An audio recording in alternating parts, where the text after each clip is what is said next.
دوستوں ایک بات بتائیں، کیا بغیر بنیاد کے، بغیر نیو کے کوئی عمارت کھڑی ہو سکتی ہے؟ یا کوئی بھی چھت بغیر دیوار کے برقرار رہ سکتی ہے؟ یا پھر کوئی بھی درخت بغیر جڑ کے اگ سکتا ہے؟ ایسا ممکن نہیں ہے۔ ہر چیز کی ایک بنیاد ہوتی ہے، ایک ٹکاؤ ہوتا ہے اور ایک جڑ ہوتی ہے، اور بنیادیں اور جڑیں جتنی مضبوط ہوتی ہیں اتنی عمارت مضبوطی ہوا کرتی ہیں۔ یاد رکھیں، ہمارا دین اسلام ایک مکمل ضابطۂ حیات ہے، اور اس کی بھی کچھ بنیادی باتیں ہیں جن پر عمل پیرا ہونا ایک صاحب اسلام کے لیے، ایک مسلمان کے لیے ضروری ہے۔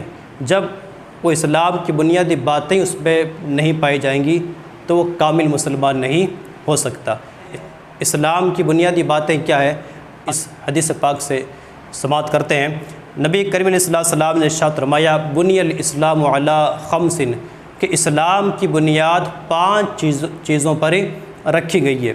شہادت ان لا الہ الا اللہ وان محمد رسول اللہ، پہلی بنیاد اسلام کی یہ ہے کہ یہ گواہی دینا کہ اللہ کے سوا کوئی معبود نہیں، کوئی خدا نہیں، وان محمد رسول اللہ، اور محمد صلی اللہ تعالی علیہ وسلم اللہ کے رسول ہیں۔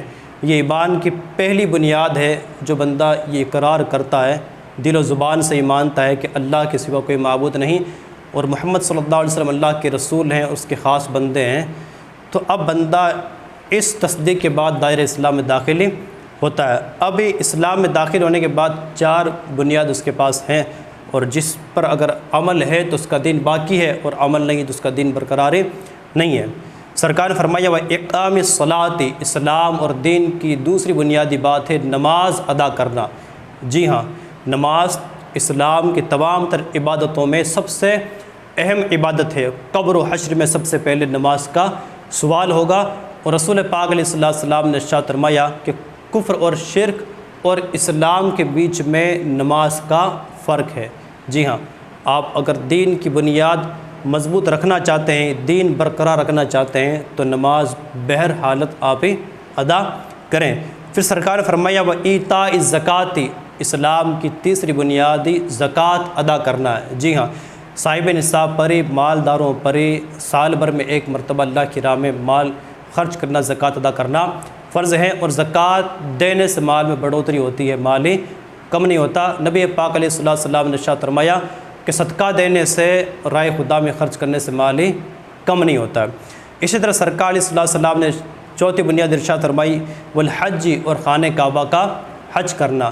جو خانہ کعبہ جانے کی طاقت رکھتا ہے، جس کے پاس اتنی دولت ہے کہ وہ حج کر سکتا ہے، تو اس پر حج کرنا فرض ہے۔ سرکار نے فرمایا کہ من حج رجع کیوم ولدت امہ، کہ جس نے حج کیا وہ ایسے لوٹا جیسے کہ آج ہی ماں کے پیٹ سے پیدا ہوا ہے۔ جی ہاں، اللہ نے مال دیا ہے تو خانہ کعبہ کا حج ضرور ادا کیجیے۔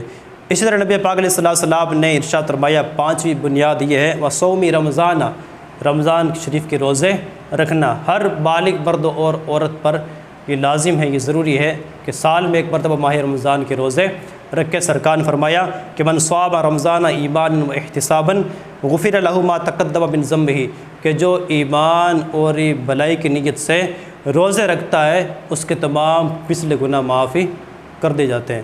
یاد رکھیے، ان 5 چیزوں پر ہمارے دین، ہمارے مذہب، ہمارے اسلام کی تقرری ہے، ان پر ہمارے مذہب کا ٹکاؤ ہے۔ اگر یہ 5 باتیں نہیں پائی جائیں گی تو ہمارا دین ہی برخاست ہو جائے گا۔ اللہ تعالیٰ ہمیں ان باتوں پر عمل کرنے کی توفیق عطا فرمائے۔ السلام علیکم ورحمۃ اللہ وبرکاتہ۔ مغفرہ۔